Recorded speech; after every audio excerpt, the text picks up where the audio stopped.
Seen and Unseen, a century of stories from Asia and the Pacific, is 29 stories inspired by one family's experience spanning 3 generations of change.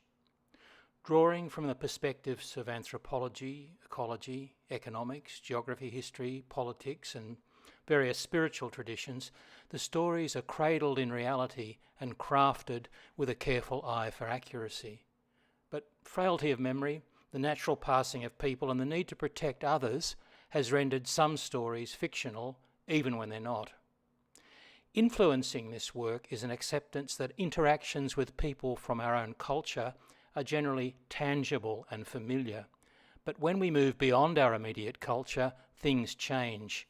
Now, meaning and understanding must often be negotiated in intangible, non-rational and unseen ways. Foucault's notion of the third space has influenced this work. Another influence is the Balinese belief that reality is an interaction of Sikarlur, the seen, and Niskarlur, the unseen. Precisely what comprises the unseen realm varies throughout the region. What might be understood as mere microecology in the developed world can have spiritual explanations in some Asian and Pacific cultures. In rational secular society, people commonly eschew magic as mythology or superstition. Yet in parts of Asia and the Pacific, what might be seen as myths and misconceptions can possess the power of reality. This journey begins in 1914 with Sid Thompson and D Company, a tale inspired by the little-known Australian naval and military expeditionary force sent to capture New Guinea from Germany.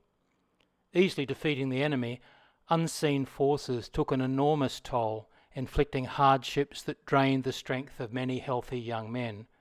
For Sid, it was the beginning of a lifelong interest in Chinese medicine. Sid Thompson also appears in the post-war story Red Poppies and Janur. After the war, he returns to civilian life in the prosperous seaside suburb of Coogee. The story chronicles his immediate post-war success as a bookmaker and the difficult years of the Great Depression. Emerging from this time of struggle, he devotes his life to commemoration and remembrance of those who gave up their lives in the Great War.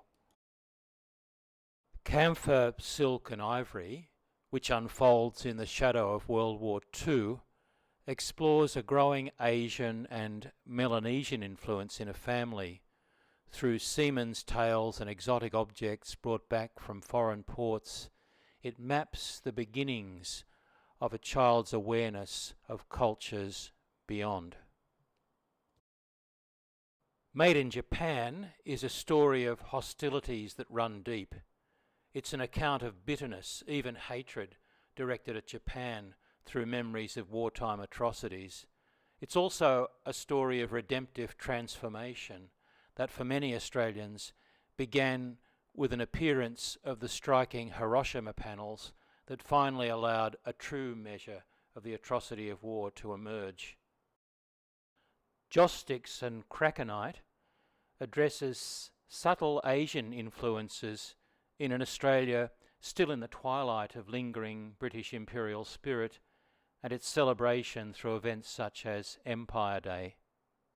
An encounter with White Australia continues the theme, revealing often unseen and unacknowledged Asian influences in Anglo-Australia of the 1950s, at a time when clear visions of region and its many cultures were still shrouded in the veil of the anti-Asian White Australia policy.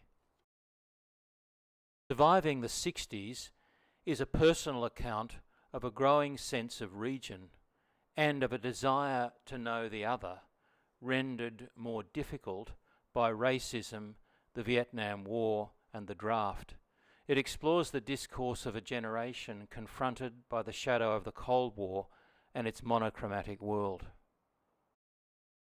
First Landfall is a journey from my own country through that of another in the Yalata lands of Western Australia to Singapore of 1972.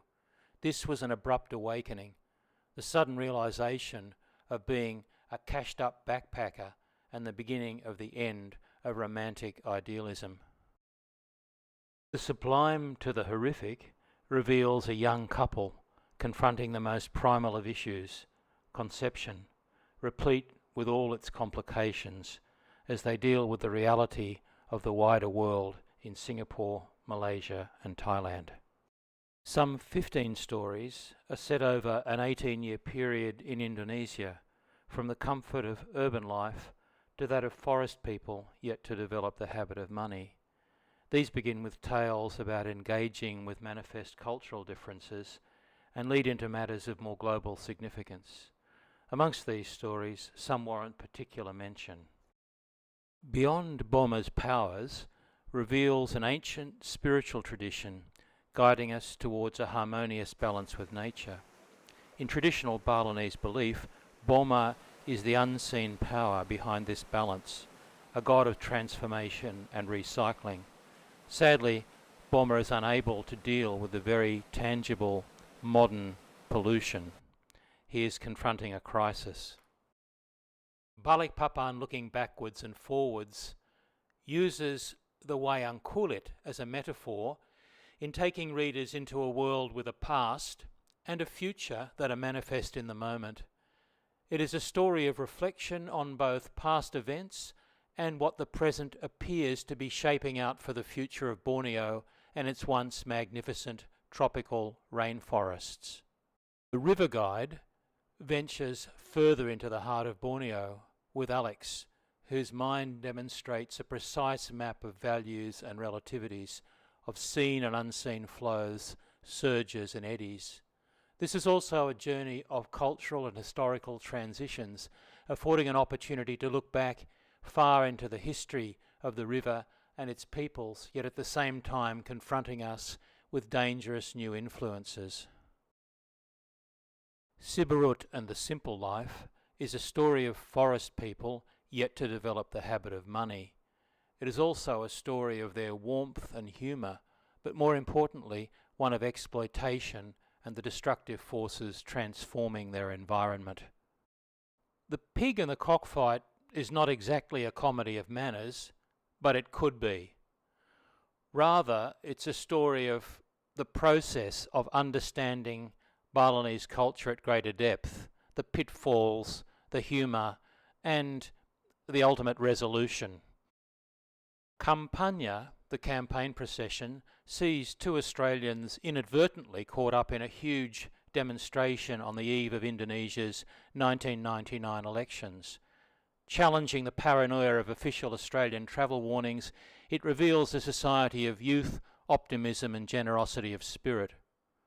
Following on from this, Pemilihan Umum, the general election, continues the theme as the Australians join Indonesian friends in this transition to democracy. An unusual kind of thunder and In the Charnel House deal directly, and often graphically, with the Bali bombings of 2002. Any assessment of these stories is best left to the reader. Beyond the suite of Indonesian stories, there are a number of others that warrant special mention. Baby Boomers and Japan explores encounters with the booming, globalising post-war Japan, from the scepticism of old Australians through a flood of new Japanese consumables, a youthful flirtation, a surprising conversation in Malay with an old Japanese soldier, and finally a mature professional connection. Singapore, 43 years on, is about returning to Singapore, a city transformed. This is a story of disorientation and a longing for the past being transformed into a contemporary appreciation of this remarkable entrepot and its global connections. Vietnam, A War Revisited, is a story of the anti-war movement and the draft, told retrospectively from Hanoi.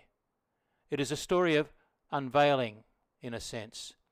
Visiting Vietnam for the first time and grateful that I wasn't part of that group of Australians sent there in the 1960s, and a chance meeting with another Australian in Hanoi provokes a candid reflection on the war years.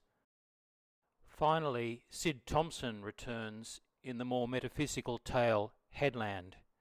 Here, many years of travel in Asia allow me to resolve the negative energies that had long enveloped me each time I stood on Coogie's northern headland.